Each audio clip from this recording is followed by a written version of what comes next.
17 तारखेला मोर्चा करण्यासाठी पूर्ण गाव वाईज सेक्टर वाईज आमच्या सभा चालू आहेत आणि 17 तारखेला मोर्चा सर्व नागरिक म्हणजे कांबोटा, खारघर, पनवेल आणि तलोजा या परिसरामध्ये सर्व नागरिक इथं कांबोट्याला 10:30 वाजता जमणार आहेत. इकडे हॉटेलच्या जिथून जलवाहिनी जातोय त्या जलवाहिनी जवळ तो कॉक फिरवण्यासाठी येणार. नवी मुंबई महानगरपालिकेच्या आयुक्तांना आम्ही 3 वेळा भेटायला गेलो होतो रितसर प्रमाणे, पण एकदाही आमची भेट झाली नाहीये.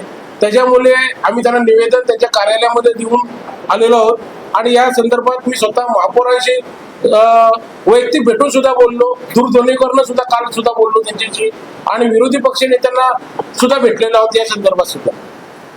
मला त्यांच्या नवी मुंबई महानगरपालिकेचे महापौर आहेत, त्यांचं फोनवरती दूरध्वनीवर माझी चर्चा झाली.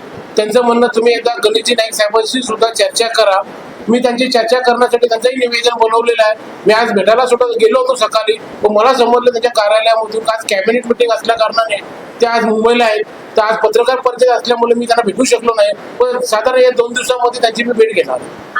आणि राज्याचे जे मुख्यमंत्री देवेंद्र फडणवीस साहेब आहेत तर त्यांच्याकडे पत्र दिलेलं आहे, रितसर ईमेल सुद्धा केलेलं आहे. आजच्या पनवेलमध्ये म्हणजे उरणमध्ये येणार आहेत, त्याच्यामुळे मी रितसर त्यांना सुद्धा निवेदन देणार आहे.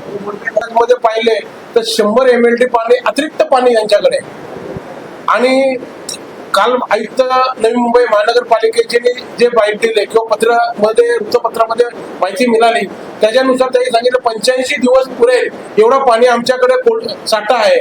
आमची विनंती अशी का 15 आपण जनरली 7 जूनच पकडतो, पण आम्ही 15 जून पर्यंत पावसाचा एक अंदाज येऊन 1 महिनाभर पाणी जरी आम्हाला 30 MLD दिलं तर आपण पनवेलमधल्या जी समस्या पाण्याच्या झालेली आहे तिच्यामध्ये पाण्यावर आपण व्यवस्थितपणाने पाणी आपण नागरिकांना देऊ शकतो.